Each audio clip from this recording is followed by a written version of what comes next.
Hello guys, welcome back my new video. Guys आज हम बात करेंगे एचआरए के बारे में। एचआरए को हाउस रेंट अलाउंस यानी मकान किराया भत्ता कहा जाता है। इसे आईटी सेक्शन 1013 ए के अंतर्गत क्लेम किया जाता है। गाइज ये इंडिविजुअल आरएचयूएफ को मिलता है। वह व्यक्ति जो नौकरी पेशा व्यक्ति हो और उसके सैलरी के साथ साथ एचआरए भी मिल रहा हो, वह व्यक्ति किराए के मकान में रह रहा हो, ऐसे व्यक्ति एचआरए को क्लेम कर सकते हैं। गाइज यदि सैलरी के साथ साथ एचआरए मिल रहा हो और व्यक्ति किराए के मकान में नहीं रह रहा हो तो यह एचआरए टैक्सेबल होगा, इसे क्लेम नहीं किया जा सकता है।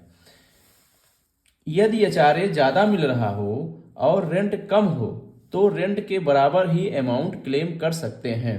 गाइज कहने का मतलब ये है कि यदि आपका जो रेंट है वह 10,000 रुपये है और आपको जो एचआरए मिल रहा है सैलरी के साथ साथ वह 20,000 रुपये मिल रहा है, तो आप रेंट पेमेंट कर रहे हैं 10,000 का, तो आप 10,000 का ही क्लेम कर सकते हैं, ना कि 20,000 का।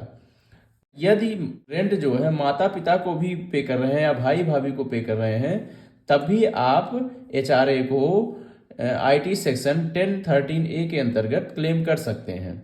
यदि पति पत्नी दोनों एक साथ रेंट अमाउंट पे कर रहे हैं तो दोनों अपने हिस्से का अमाउंट एचआरए में क्लेम कर सकते हैं।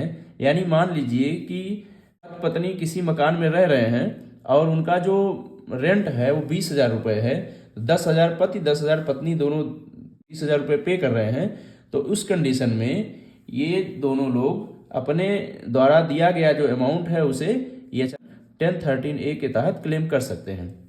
गाइज यदि रेंट अपनी पत्नी को दिया जा रहा है तो इस कंडीशन में इस अमाउंट का आप क्लेम नहीं कर सकते हैं। यदि रेंट अमाउंट प्रति वर्ष 1 लाख से ज़्यादा है तो मकान मालिक का पैन नंबर देना अनिवार्य होगा।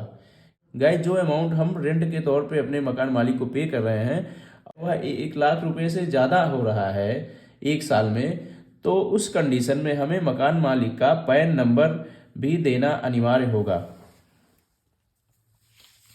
गाइज अब बात करते हैं कि एचआरए को अंडर सेक्शन 1013 ए में कितना अमाउंट क्लेम कर सकते हैं।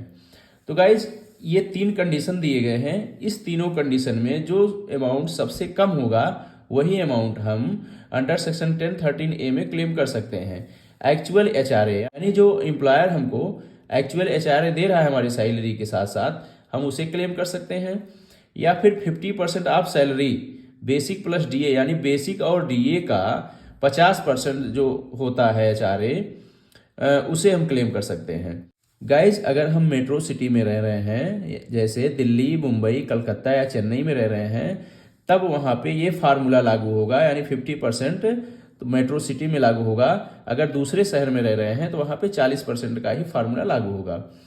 और गाइज तीसरे नंबर पे house rent paid -10% of salary, हमारी सैलरी का 10% माइनस करने के बाद जो अमाउंट आता है उसे पे करेंगे। तो यानी इन तीनों में से जो अमाउंट सबसे कम होगा वही अमाउंट हमें अंडर सेक्शन 1013 ए में क्लेम करना है।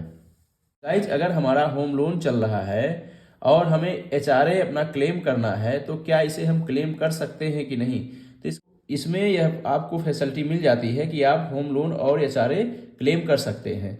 क्योंकि एचआरए जो क्लेम होता है वह आईटी सेक्शन 1013 ए के तहत क्लेम होता है और होम लोन का जो इंटरेस्ट क्लेम होता है वह सेक्शन 24 बी के तहत क्लेम होता है। लेकिन इसमें कंडीशन ये है कि आपका जो मकान है और अपने मकान से आप दूसरे किसी शहर में रह रहे हो या मकान से दूर रह रहे हो और रेंट पे रह रहे हो, तब जाके आप इन दोनों को क्लेम कर सकते हैं। गाइज मान लीजिए हम दिल्ली में रह रहे हैं और हमारा मकान लखनऊ में है, तो गाइज वहाँ पे हम सेक्शन 1013 ए के तहत एचआरए क्लेम कर सकते हैं। तो गाइज वीडियो अगर आपको अच्छी लगी हो तो कृपया मेरे चैनल को सब्सक्राइब कर दीजिए और वीडियो को लाइक और शेयर कर दीजिए। मिलते हैं अगले वीडियो में, तब तक के लिए नमस्कार।